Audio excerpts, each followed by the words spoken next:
TV em Tempo, eleições 2012. O debate da TV em Tempo entre os candidatos a prefeito de Manaus ainda está sendo comentado e muito na cidade. Hoje, os dois candidatos que lideram as pesquisas trocaram acusações sobre o episódio de uma suposta agressão à candidata Vanessa Graziotin, que teria sido atingida por um ovo na entrada aqui da emissora. Segundo Vanessa Graziotin, a agressão aconteceu no momento em que o carro que a levava ao debate entrava na emissora. Algo teria sido jogado nela. Vanessa afirmou que em momento algum falou que o objeto era um ovo. Hoje, a candidata já considera a hipótese de alguém ter cuspido nela. Eu percebo que alguma coisa me atingiu, né? Uma coisa melequenta, gosmenta, e pessoas me abraçando e aquele negócio me atingindo.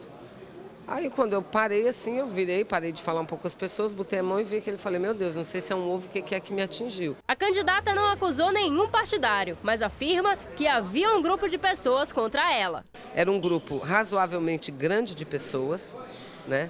Possivelmente ligados a uma candidatura, isso quem tem que dizer.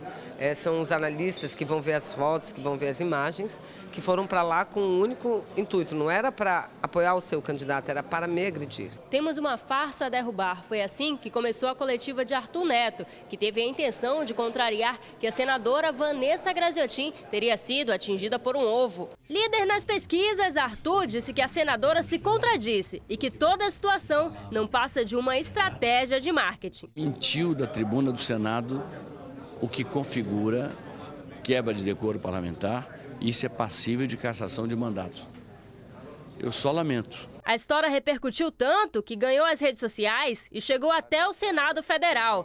Na sessão desta quarta-feira, senadores comentaram o caso. Nunca vi uma agressão tão covarde, tão vilmente covarde, a uma mulher, a uma brasileira, quando do exercício livre daquilo que gerações lutaram no Brasil, que é a liberdade de expressão. Eu também já passei por corredor polonês, por cartazes grosseiros, xingamentos, coisas variadas. Mas ovo, aí nós atingimos o ápice da truculência, que seria com qualquer homem.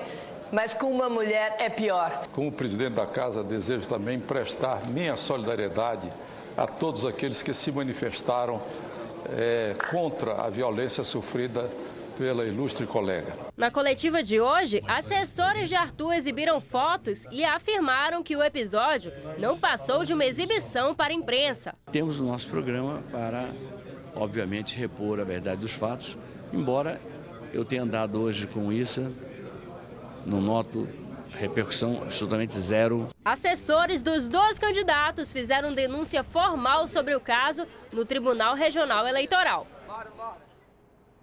Bom, e agora à tarde, a assessoria de Vanessa Graziotin convocou entrevista coletiva ainda para falar sobre o caso. Josi Carvalho, você está aí. Foi ovo ou não foi ovo, Josi?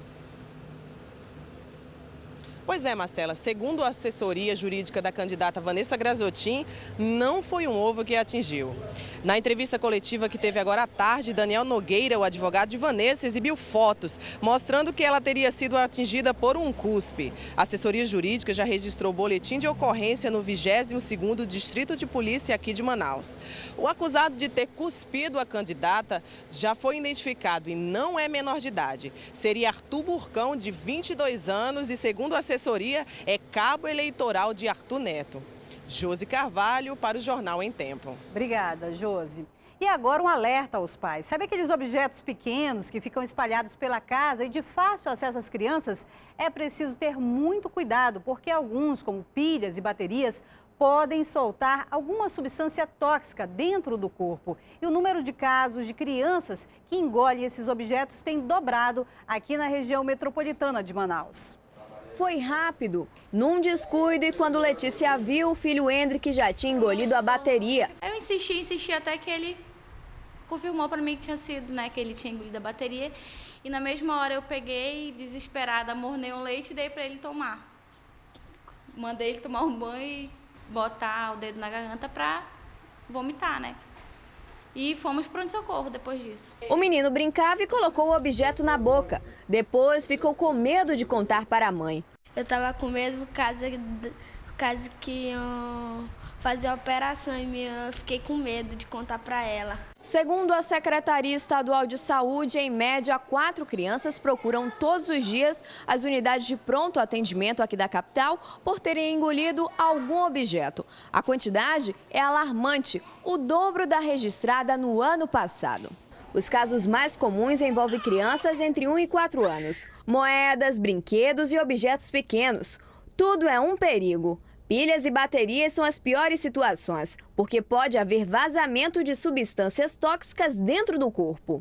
Caso aconteça uma situação como essa, a criança vai ter que ser levada a um procedimento, né, uma endoscopia ou uma broncoscopia, que são procedimentos invasivos, onde a criança tem que receber anestesia, com risco. Às vezes tem que ser levada para a cirurgia e muitas vezes interna numa UTI ou até pode evoluir para o óbito. Os pais devem ser rápidos em casos desse tipo e procurar um hospital imediatamente. A tática utilizada nessa situação é retirar o objeto apenas quando ele é visível, né? Quando você está vendo o objeto. Então, se, por exemplo, a criança colocou o objeto na boca e o pai pede para a criança abrir a boca e não consegue enxergar, ele não deve colocar nada, introduzir o dedo, nada disso. Porque ele pode até piorar a situação empurrando ainda mais o objeto para dentro da criança. Para os médicos, a melhor forma de evitar é ter atenção e conversar sobre o assunto com as crianças. O Hendrick já aprendeu a lição. Não faço mais isso não. Agora o futebol esquenta a briga pelo topo da tabela. Fluminense vence a Lusa no Canindé. Já o Atlético derrotou o São Paulo e segue na cola do Flu. Em São Paulo, o Fluminense suportou a pressão da Lusa e mesmo não jogando bem, resolveu a partida em 2 minutos, com gols de Jean e Wellington Nem. A equipe contou também com a excelente atuação de Diego Cavalieri. O goleiro foi decisivo para a vitória tricolor.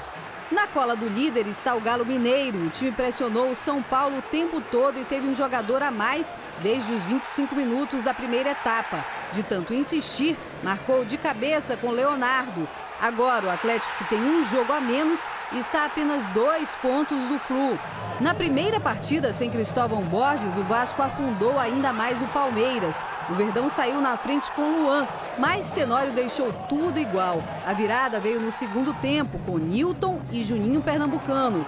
O resultado manteve o Vasco na 4ª colocação e empurrou o Palmeiras para a penúltima posição, a 7 pontos do primeiro fora da zona de rebaixamento, o Flamengo.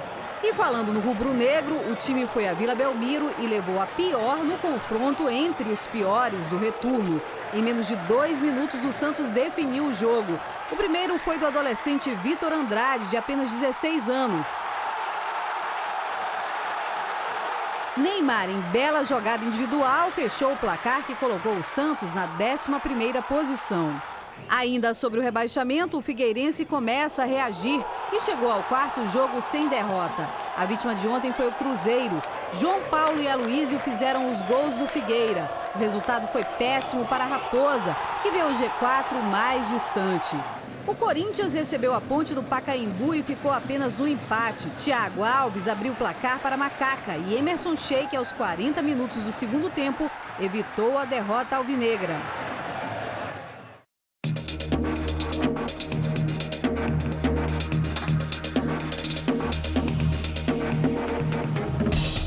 E agora vamos saber como está o trânsito no centro de Manaus nessa volta para casa. O repórter Carlos Eduardo Pessoa tem as informações. Carlos. Olá, Marcela. Um final de tarde aqui em Manaus muito bonito e nós estamos aqui no cruzamento das avenidas Tarumã com a Joaquim Nabuco, no final também da Getúlio Vargas. Agora há pouco passamos pela Getúlio Vargas e encontramos uma avenida carregada, o trânsito bastante movimentado nesse trecho. Aqui acompanhamos imagens do final aqui da Getúlio Vargas, saindo também aqui com a Joaquim Nabuco. Neste trecho encontramos o trânsito desta forma, apenas com esta retenção devido ao semáforo.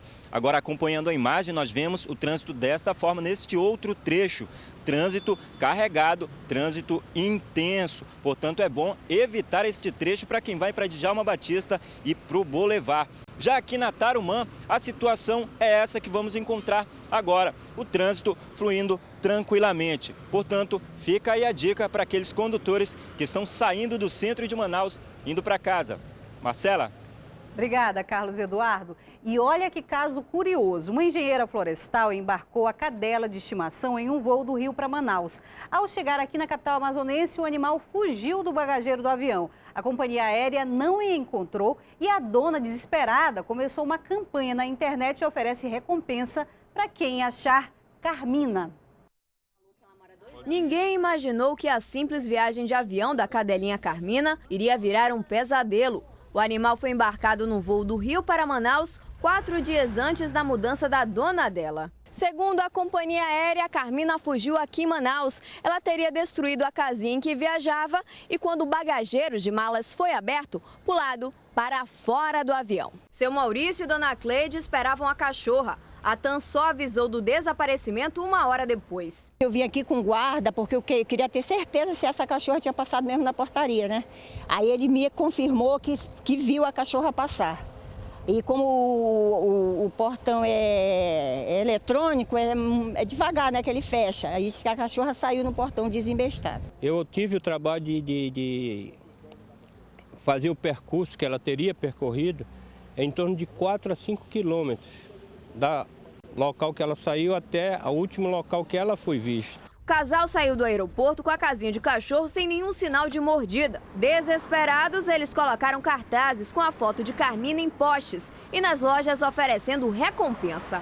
A campanha também está nas redes sociais. Os donos vão processar a companhia, mas o que eles querem mesmo é a companheira de volta. Por favor, quem tiver com a Carmina, devolvam ela pra gente, por favor. Ela é muito querida.